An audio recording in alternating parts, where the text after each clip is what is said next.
Good morning students. जैसा कि आप सभी को पता है कि इस समय हमारा देश जो है कोरोना महामारी से जूझ रहा है और पूरा देश जो है वो लॉकडाउन है। ऐसी स्थिति को देखते हुए रमन दादा सीनियर सेकेंडरी स्कूल की तरफ से ऑनलाइन क्लास का आयोजन किया गया है ताकि स्टूडेंट घर बैठे ही अपनी तैयारी को कंटिन्यू कर सके। तो इसी कड़ी के अंदर आज हम पहला टॉपिक इंग्लिश का पढ़ाने जा रहे हैं आपको, जिसका नाम है नाउन। ठीक है, तो सबसे पहले हम पढ़ेंगे कि नाउन क्या होता है और नाउन के प्रकार कितने होते हैं। ठीक है, तो सबसे पहले नाउन की डेफिनेशन की बात करते हैं। तो noun is the name of person, place and things, यानी कि किसी व्यक्ति, वस्तु या स्थान के नाम को हम क्या बोलते हैं? नाउन। तो नाउन की डेफिनेशन क्या है कि noun is the name of person, place and things. ठीक है, ये तो थी नाउन की डेफिनेशन। अब बात करते हैं नाउन के प्रकार की। टाइप्स ऑफ नाउन कितने होते हैं? तो 5 प्रकार के नाउन होते हैं। पहले हम इनके बारे में थोड़ी सी डेफिनेशन समझेंगे, उसके बाद डिटेल में हम इसको समझेंगे कि प्रॉपर नाउन क्या होता है, कॉमन नाउन क्या होता है, इनको डिटेल से पढ़ेंगे। तो सबसे पहले नाउन जो है वो 5 प्रकार के होते हैं। प्रॉपर नाउन, ठीक है, सेकंड नंबर पर आता है कॉमन नाउन, थर्ड नंबर पर आता है कलेक्टिव नाउन, और फोर्थ नंबर पर मेटीरियल नाउन, और फिफ्थ नंबर पर आता है हमारा एब्स्ट्रैक्ट नाउन।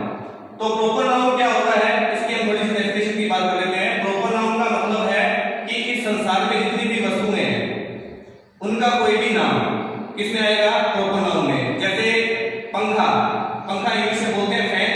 फैन की भी कंपनी होती है, उषा का है, बजाज का है, हैवेल्स का है, तो वो उस पंखे के क्या हो गए?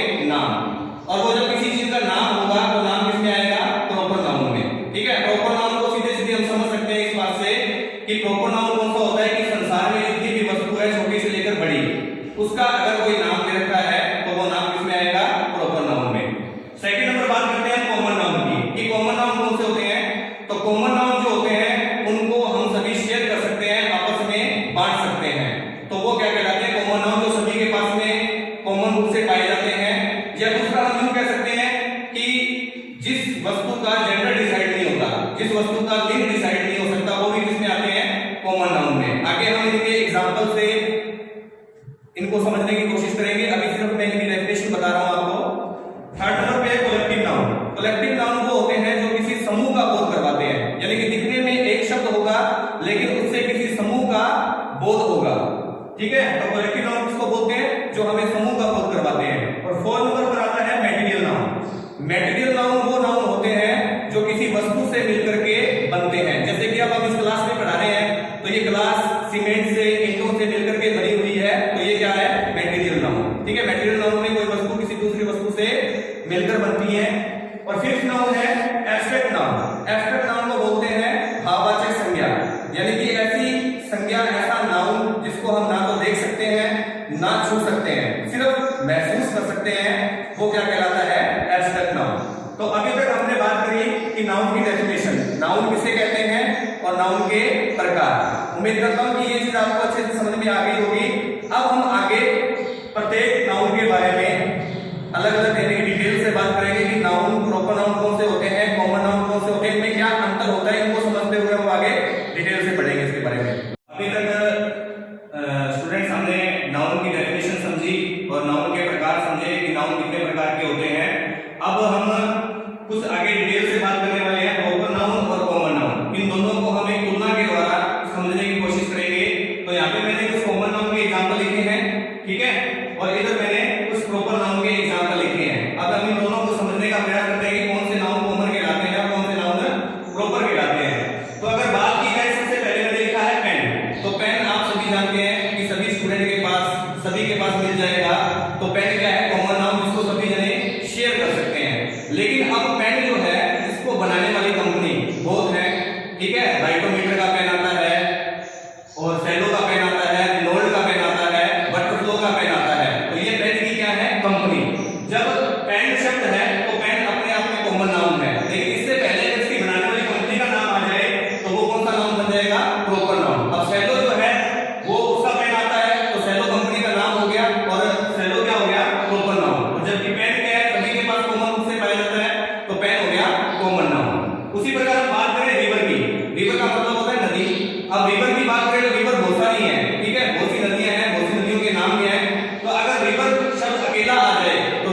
शब्द है कॉमन नाउन। और इसके पहले यदि इसका नाम दिया जाए कौन सी रिवर की बात चल रही है, तो जैसे गंगा रिवर, तो रिवर का नाम क्या है गंगा, तो गंगा क्या हो गया प्रॉपर नाउन, क्योंकि वो इसका क्या है नाम है। तो रिवर शब्द अपने आप में कॉमन नाउन है और गंगा अगर इससे पहले दे दिया जाए तो ये क्या बन जाएगा प्रॉपर नाउन। ठीक है, उसी प्रकार हम बात करें सिटी की, तो सिटी बहुत सारी है, जयपुर है, जोधपुर है, बीकानेर है, जैसलमेर है। तो सिटी शब्द जो है वो अपने आप में कॉमन नाउन है, क्योंकि सिटी कोई सी भी हो सकती है। ठीक है, लेकिन उस सिटी से पहले उसका जगह का नाम दे दिया जाए, जैसे यहाँ पे लिखा हुआ है जोधपुर, तो जोधपुर क्या हो गया प्रॉपर नाउन, क्योंकि वो सिटी का क्या है नाम, और सिटी अपने आप में क्या है कॉमन शब्द है। तो मोबाइल की बात करें, मोबाइल भी आजकल सभी के घर में मिल जाता है, तो मोबाइल कौन सा नाउन है कॉमन नाउन, क्योंकि इसको सभी जने शेयर कर सकते हैं, सभी बांट सकते हैं। लेकिन इस मोबाइल की बनाने वाली कंपनियां बहुत सारी हैं, तो उससे मोबाइल से पहले यदि इसकी कंपनी का नाम दिया हो, जैसे कि मैंने यहाँ पे लिखा है ओप्पो, ठीक है, सैमसंग का भी मोबाइल आता है, ओप्पो का आता है, तो मोबाइल से पहले कंपनी का नाम दिया हुआ ओप्पो, तो ओप्पो हो गया प्रॉपर नाउन, क्योंकि इस मोबाइल का क्या है नाम कंपनी का, और मोबाइल क्या हो गया कॉमन नाउन।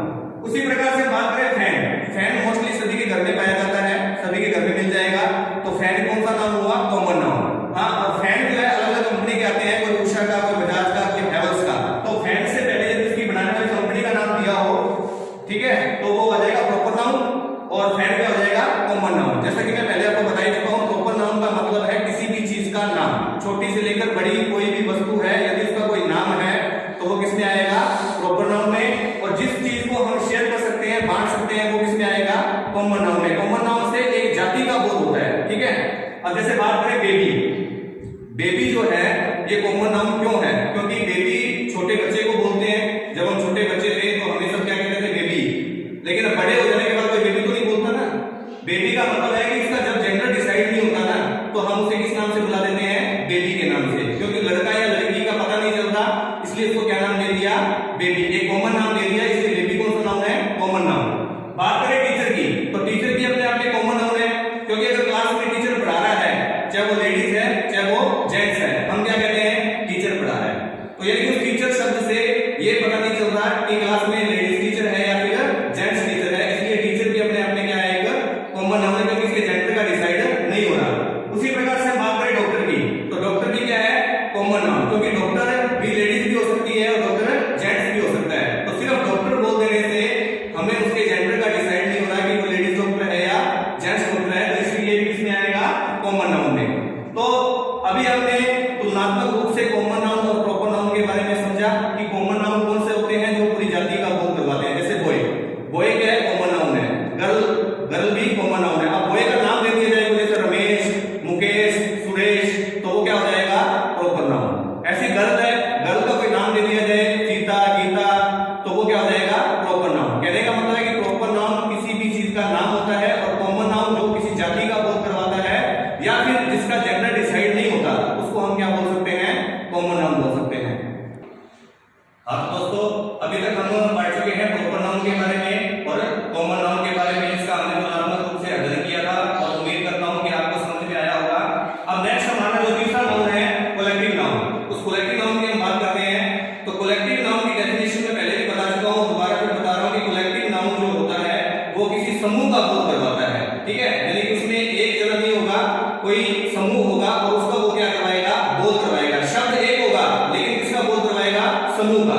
तो कुछ एक कलेक्टिव नाउन के उदाहरण मैंने यहाँ पे लिखे हैं, जिसके माध्यम से मैं आपको समझाने की कोशिश करता हूँ। जैसे कि टीम, अब टीम जो है एक शब्द दिख रहा है लिखने में, लेकिन टीम से हमें किसका बोध होता है 11 खिलाड़ी का। टीम में कितने प्लेयर होते हैं, किसी में 11 होते हैं, किसी में 10 होते हैं, किसी में 7, तो यानी कि उन सभी का क्या है एक समूह है। तो टीम किसका समूह कहलाता है प्लेयर का, तभी तो टीम बनी ना। अब कोई एक व्यक्ति है, उसको हम ये तो नहीं कह सकते कि सचिन तेंदुलकर आ रहा है, तो हम ये बात नहीं बोल सकते कि टीम आ गई, वो सिर्फ क्या है एक व्यक्ति।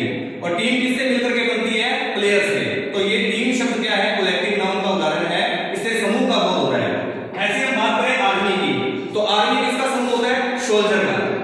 अब सोल्जर जो है अगर वो समूह में आ रहे हैं तो हम क्या कहते हैं आर्मी आ गई। ठीक है, आर्मी भी किसका समूह है सोल्जर का।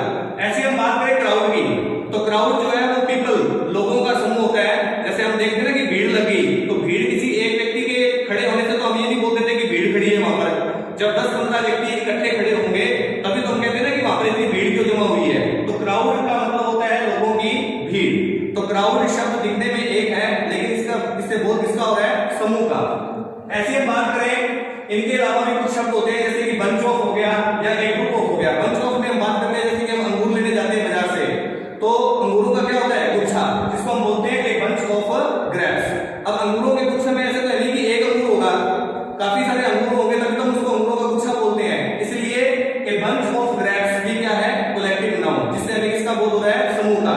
बंच ऑफ ग्रेप्स भी होता है, बंच ऑफ कीज भी होता है। घरों में हम देखते हैं चाबियों का गुच्छा होता है हमारे पास में, तो उसमें एक चाबी ना होकर के बहुत सारी चाबियां होती है, इसलिए हम उसको क्या बोलते हैं? चाबियों का गुच्छा, ए बंच ऑफ कीज। ऐसी एक ग्रुप ऑफ से भी किसका बोध होता है? समूह का। इसके आगे कुछ भी लग सकता है, एक ग्रुप ऑफ प्लेयर्स, एक ग्रुप ऑफ सोल्जर, ठीक है। और ऐसे ही हम बात करें क्लास की, तो क्लास भी क्या है? कलेक्टिव नाउन है। क्लास किससे मिलकर बनती है? स्टूडेंट से मिलकर के। जब स्टूडेंट बैठे होंगे बहुत सारे, तो हम क्या कहते हैं कि क्लास लग रही है। तो ये सभी शब्द दिखने में सिंगल लग रहे हैं, लेकिन इनसे बोध किसका हो रहा है? समूह का। तो कलेक्टिव नाउन जो होता है वो किसी समूह का बोध करवाता है, ठीक है। मतलब कि एक जने का बोध ना होकर के उससे किसी समूह का बोध होता है, वो क्या कहलाता है? कलेक्टिव नाउन कहलाता है। इससे पहले हम बात कर चुके हैं कलेक्टिव नाउन के बारे में कि कलेक्टिव नाउन किसे बोलते हैं। उसके कुछ एक एग्जाम्पल भी मैंने आपके सामने प्रस्तुत किए थे, जिसके माध्यम से आप उसको आसानी से समझ सकते हैं। अब हम लास्ट के हमारे दो नाउन बन चुके हैं, एक तो मटेरियल नाउन और दूसरा है एब्स्ट्रैक्ट नाउन। तो सबसे पहले हम बात करते हैं मटेरियल नाउन की। तो मटेरियल नाउन कौन से होते हैं?